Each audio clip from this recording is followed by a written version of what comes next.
What up, world? We are back. We are live. Got another dope episode of the Cloud Chronicles. I am your host, Jerry and Blaze. We are back, man. I got a super dope guest, man. He is a fellow podcaster. He's got a great dope show out of Atlanta, man. So y'all check it out, man. It's gonna be dope, man. He is the I'm not sure if he's the creator. We're gonna get that all together, but he's the host, man, of the Atlanta late night show. So here we go. My boy. Let me get everything right, because I want to get all his credentials. I want to get everything right, bring him out right, have everything, ready to go with my man. Okay, man. Here we go. JayRich Robertson in the building right now. I feel like What's going on, fam? What's up, man? Thanks for having me. I always welcome the opportunity to spew my ignorance on other people's shows. I love it. I'm here for it. Yeah, man. I saw you post something on there that Kyrie post. He said, what'd you say, bro? That's my type of petty. Yeah. I was like, oh, this gonna be good today. Then. That's how grown men become friends. We just. Boy, I saw that. I fell out laughing, man. It was just like an old school movie. Grown people bond over hate and booty. Like, you saw that? I saw that. Yeah. So let's get into it, man. Tell me, tell me about the show? Tell me, did you create it? I am the creator. I started out I called in the middle of a rebrand. I saw, how you do a little research and start getting ready to file your trademarks and all the, legal stuff and everything. And I was like, oh, it's like 5 shows with the same name. So I just like, all right, I'm gonna call it Atlanta Late Night Show. And I kind of have the setup of just a little bit of satire with the late night show theme, and everything like that. So I like to bring my guests out in a late night show type of format. But also get the pleasure of doing long form content, conversation, and that's where you get to like real fruits and like understanding of a person's personality. Right. Yeah, I love the format, man. You got the you got the Black Johnny Carson vibe going, man. You know what I'm saying? Yeah, the Black yeah. I love it, man. It's dope. I hadn't seen nothing like that. Maybe like one other dude out of Cali, but his is more like comedic. You know what I'm saying? Where yours is more of a show, and I like that, man. That's a good spin, man. You. So any of y'all start doing that after y'all stole it from my boy here. I want to hear it. It's gonna be a season desist letter. I'm just gonna roast you. So man, tell me, tell people like they haven't seen the show, man, what it's about, what y'all get into and everything. Well, essentially, I recognized very early on when I first started doing content, I know so many interesting people, and I put people in positions to talk about things that is sometimes I agree with them, sometimes I disagree with them, but I really enjoy cultivating rooms in which people can have conversations that people argue in comment sections, right?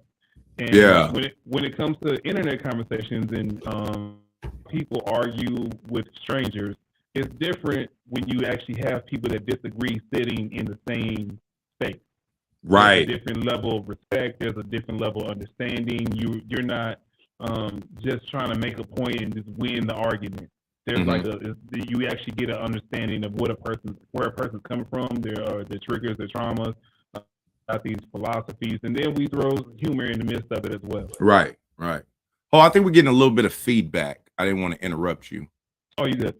Yeah. When you're on your mic, when you're speaking, we're getting just a little bit of feedback. I got you. Okay. A little bit Yeah. Go ahead, say something. Yeah. It's better. It's just a little bit there. I didn't want that to be the whole. Okay, yeah, I think that's it right there. That's it right there. So, what gave you the idea for the show, man? I mean, were you already a content creator? Were you already a comedian? A lot of us did. Well, I'm actually not a comedian. I actually started out in journalism. I started writing for hip hop websites and different print publications. And I did. I started out doing album reviews. I did album reviews, and then that turned into editorials, and then that turned into doing interviews with different guys when they roll out and they start doing phone and stuff like that. And what the thing that was very unfulfilling when I get these different artists on the phone, their publicists or their PR people will get on the phone and then they give you like a list of questions that hey, everything that people want to know about, don't ask them. So it was very frustrating in that sense, and I was like, you know what? If I come back and I have my own show, you have to be real here. That's the main thing. You have to be real. Right.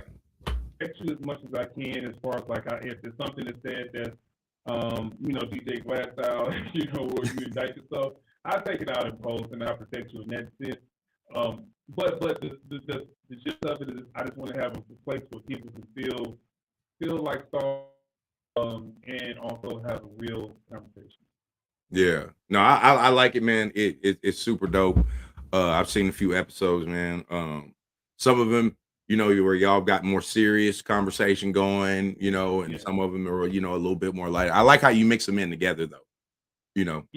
I don't want to be one dimensional. I don't want everything to be ratchet. I don't want everything to be super serious where no one, other people come here and be themselves.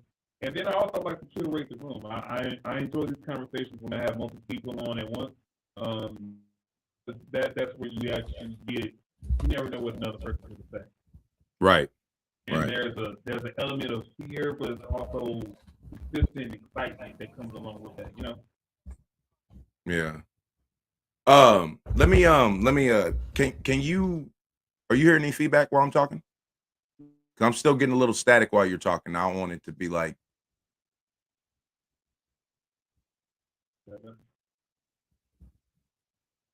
Better. It's still doing it. It's weird, and it's only right when you start to speak. It's just a little bit of a crackling, and it stays with your voice. I don't know if it's because I was playing with my knobs while you're talking, and because I still hear it out my. That's a wild sound, bitch. Pause. Let me see here. Okay, I'm gonna put my headphones on. Okay. How we looking? You good? It's still there a little bit. It may not come out on the recording, but it's still there though. Okay. I mean, if need be, we can do it again if we need. Okay, yeah. We don't run it. We don't run it. We won't keep it going anyways though, man. So let me talk to you about who are some of your favorite guests that you've had on, man. My favorite guest would always be Delicia on the Beach. She's a lady that I met a few years ago. She was actually a writer on a blog called Any Given Sunday. Any Given Hump Day. Any Given Hump Day? Any Given Hump Day, yeah. Any Given Hump Day. And we just formulated a bond over this different content, things in pop culture and the subject. And when we actually started, the first initial episode, we first sat down and started talking, it was the same chemistry. We both get each other's sense of humor. We very well, and she's always been a space of everything that I want to do, or just what I'll do with the show. That was the first person I think of. So have you yourself? You've been a guest on anybody's show? You've been collabing with some people and stuff? I have. It's always fun to do it. It's always a little bit nerve-wracking because it's kind of like. Isn't it different? Isn't it different? It's just different in the sense of you never know what a person's going to ask, and you never know where the conversation's going to go. But I'm not necessarily scared of that. It's just more so, when you come from the side of the show, you know what the conversation's going to be about. You know all the questions and all that stuff. And but also about all the post-production stuff, that stuff. Yeah, I'm good. Yeah. I mean, I whenever I get on to somebody else's show, it's weird for me because I'm used to asking the questions and then just chilling. Yeah. You know what I'm saying? Yeah. and I feel like I'm talking too much, and I'm like, oh yeah, you're supposed to be talking. You know? I am a person that can get a little long-winded. I try not to show too much of my personality on my show because I want to make the people that come on, I want to make them the stars. Right. I just ask questions, but in this pocket is just normal conversation. Yeah, definitely. So You're in Atlanta, right? I'm assuming. Yeah. Okay. So it's popping. Atlanta is the new Hollywood, at least the new Black Hollywood. I mean, that's what I think. What I mean, what do you think? I mean, I see, I hear. I haven't been there myself, but I hear a lot of creators, a lot of actors, like just it's becoming a big hub for everybody. Well, before COVID, it was already had that reputation, and then after COVID, people, it was like a great exodus from California. So you're in Texas, so I'm pretty sure right. you felt the change in the market as far as people leaving California, all these remote jobs, and people are just going to places they really want to be and do what they really want to do in cheaper markets. But now there's an influx of people coming down as well. Yeah. Is it getting too crowded there? You think? It's been too crowded. That's what I heard a few years. I've been here in Atlanta. It was crowded. It's been too crowded. The best analogy I can give you is best example I can give you is this.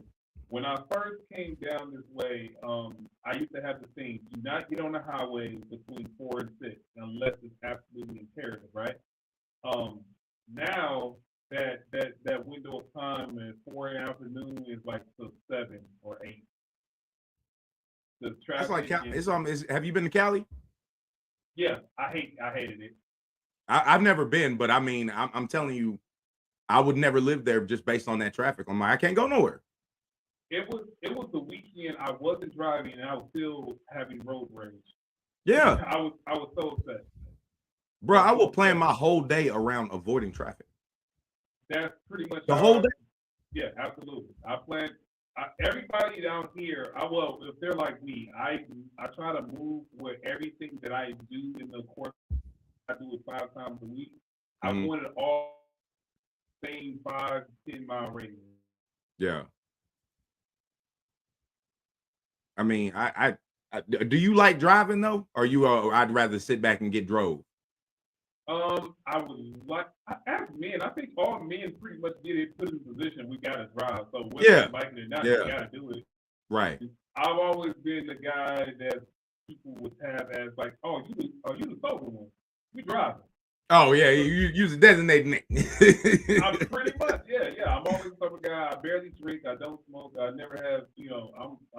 I'm pretty much like Ned Flanders a lot for certain people in the modern world. But yeah, I'm always driving. Yeah, man.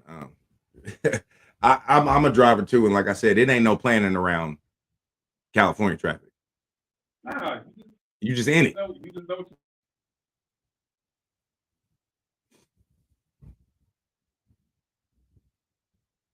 Hold on, we froze up. Oh, we froze up. Yeah, okay. We're good now. Go ahead. What were you saying? I think you pretty much try to do this thing where you like, all right, I'm gonna get about 5 things done today, and that's about it. Yeah. You try to overachieve as an adult and fail miserably, and go home and criticize yourself and you like decisions. Thank God for Uber Eats and well all the stuff that's delivering, man. Because I'm telling you, I live in Cali, bro. Everything would be getting delivered. Absolutely. Either or that, or you have like the public transportation situation that you have. I guess New Yorkers that they experience. So yeah, man. Out here, you gotta have a car.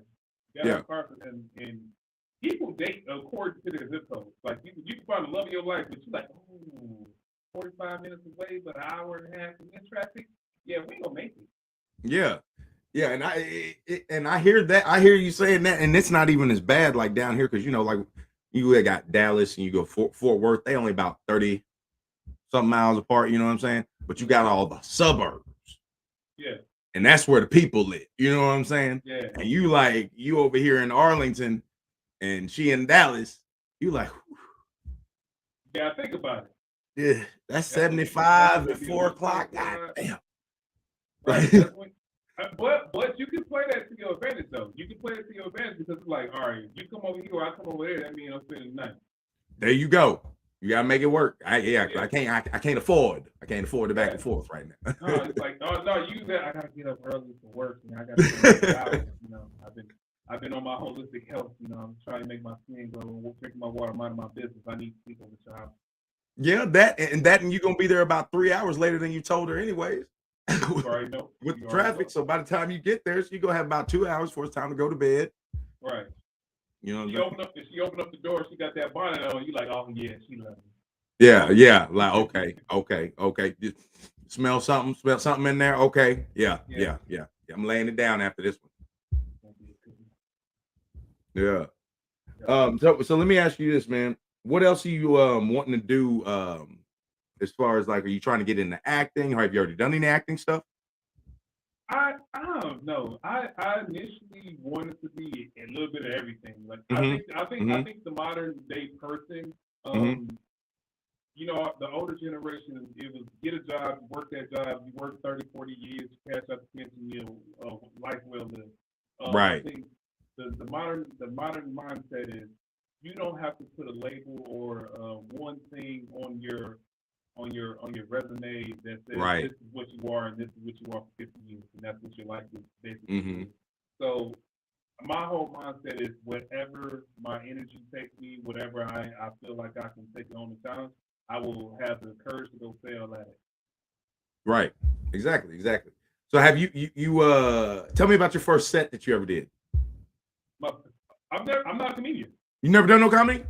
Never Never done no been a comedy? comedian. Okay, so you haven't tried that yet. Oh, no. I've had people tell me it's so funny that people think I am a comedian. Just based on my I guess the way I carry myself in conversations. Mhm. I think I'm more conversational. I think I'm more funny in getting on stage.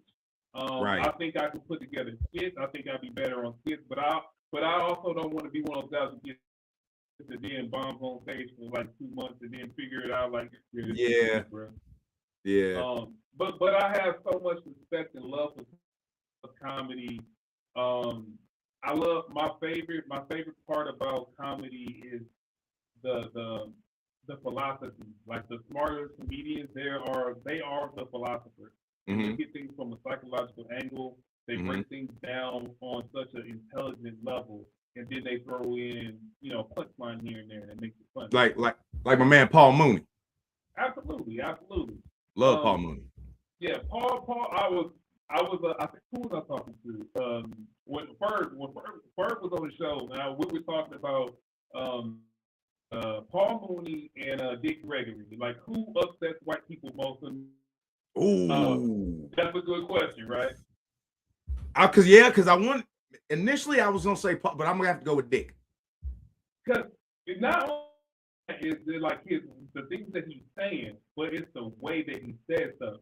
He has that argumentative tone, and I listen to younger Dick Gregory. Yeah. Has that tone.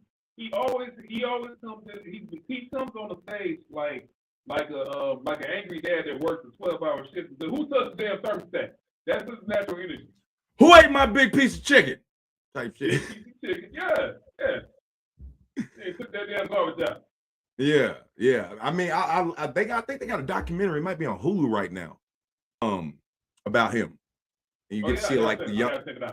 You get to see like a lot of the younger Dick Gregory. Like, it's always fun to see people because he's kind of like Morgan Freeman. Like I never saw him young, unless you gotta like go do research and stuff like that. And it's things like that. The way they lived back in his time, in the prime of his life, the level of involvement that they had, and it seemed like it was imperative, and it was just a thing that they did. They actively saw out situations. And I think in our time, what we don't have is the ability to do it it's based on money.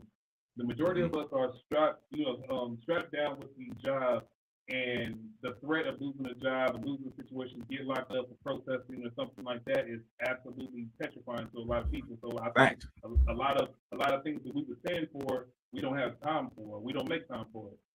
Yeah. I mean, nowadays somebody just get a picture of you at a protest and that's it. And then you out of job. Absolutely. I mean, you can get yourself in a position where you never want to get. I have this thing. I always have this thing where I say, as a kid, you would never be afraid of something like this. But as an adult, if you walk into a room and a person's holding a clipboard looking at you like this, and they write stuff down on the clipboard, you done fucked up.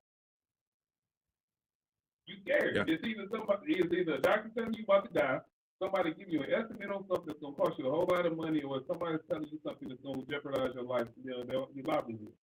I mean, the only one possible scenario I could think of is maybe you at like a dance audition or something like that.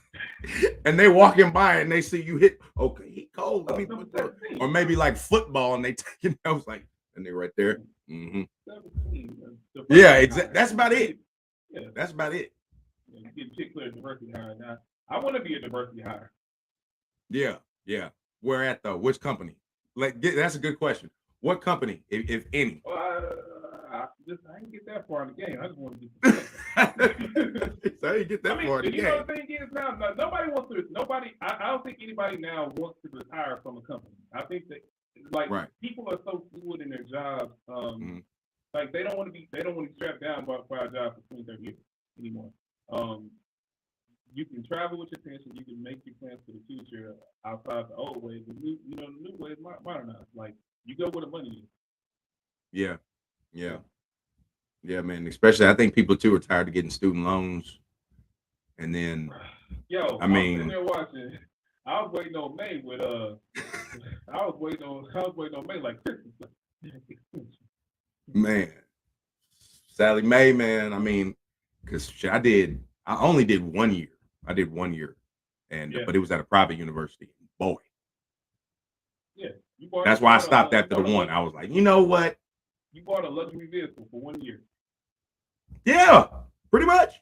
Yep. Pretty much. And this is a little bit, a few years ago, and I can't imagine what the tuition is there now. I couldn't imagine what it is there now. It's crazy. I've been talking to a lot of people that even people that have degrees and don't have degrees. The general idea is that you go to college to network.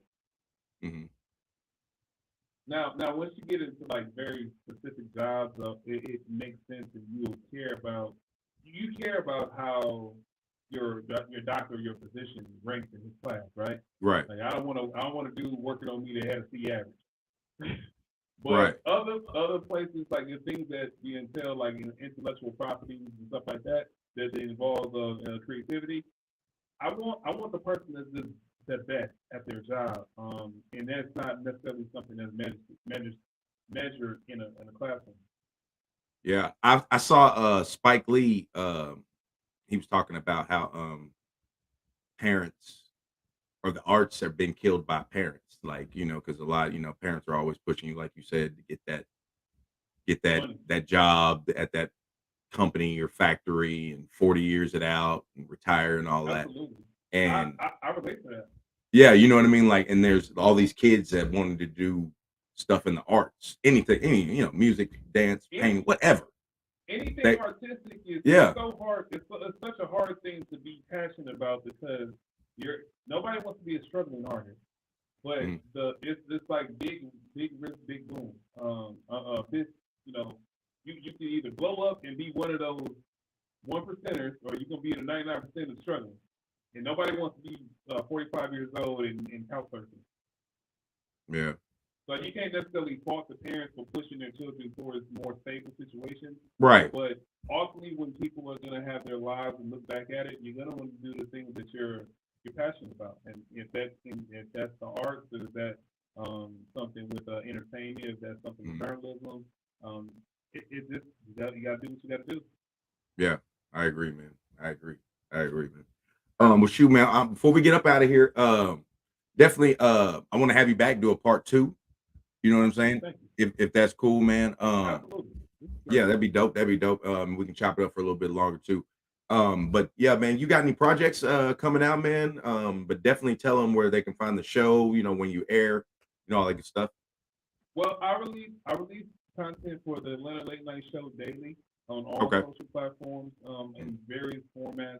TikTok, I do a little more quick hitting stuff. Instagram, I give a little bit longer clip. The full episodes are released via audio, and then the visual side of it, you get all the full episodes on YouTube. I release weekly full episodes, and now I think I'm going to change my format a little bit. I want to increase engagement, and I think I'm going to break it down to maybe 15-20 minute segments. because a lot of times, these podcasts and these interviews, these long form conversations, they get up to 2 hours very quickly. So yes, I want to avoid that, which is cool. yes, but the problem I'm having is like I said, I want my guest to be the star, and sometimes the best thing from the conversation doesn't come until second hour. yeah. I mean, my favorite podcasts, they're minimum an hour and a half. Some of them are like two. Some of them are like two. So, but they definitely, man. That's why, like right now, I keep mine at that under 30-minute mark because of the just people. You know what I'm saying? Like people will literally, they'll give you 3 seconds, right? Impress me and click, and it's on to the next one. It's a carnival. As far as next projects go, I'm gonna get out in the streets more. I'm working on doing some live events because the way my show is structured, it just begs for a studio. Oh man, you'd be perfect, bro. Perfect for some live stuff. Yeah, man. You got to get. Hey, man, we need you in some hookah bars, some smoke shops, motherfucking what's some places in Atlanta? Magic City. Can you imagine? Yo, yes, I can. Yo, sending me coming to the poll, answering one of my problematic questions. Man, who thought you had to get fellatio yet? Hey man, fuck that, bro. You got to be backstage, getting them when they come off. So, how did you feel about that? That's where you're gonna get the good stuff. The post game. Yeah. Well, I see you had a little trouble running that last turn on that pole. But you made up for it by clapping those cheeks. What say you? Hey man, you get the pre and the post. How you feel about that? How you ready to go? You feeling loose? You feeling loose? Do you feel up to the VIP room? I mean, it could be some good content, man. It could be funny, man. You do like how who is it that did that damn video? Is the VIP room like making the All-Star game for a stripper? That's a good question. It's like an all NBA. No, all NBA is like when you get invited out to Vegas and Miami for the free. There it is. You go to the stripper bowl. Yep. Super Bowl. They're like flying you out. Like all NBA. All pro. Yeah, they flying you out to work. You know what I'm saying? All pro BBL. That's what's up, man. All right, tell them the handles real quick, man, where they can find you and find the show. Atlanta Show. The Atlanta Show on Instagram. The Atlanta Show on TikTok. The Atlanta Late Night Show on YouTube. Anything else, you're gonna find me. You type in Atlanta Late Night Show, you're gonna find me. Big ass head with lots of I appreciate you chopping it up with me, man. I appreciate you for having me. It's great. Yeah, man. We're gonna do part 2, man. As always, at the end of the episode, I like to say mental health is real. You take care of this, it'll take care of you. Make sure you drink some water, meditate, peace, all that good jazz. We up out of here. Yes, like the man sitting on the cloud, like my logo. Peace, tranquility, all that good jazz, man.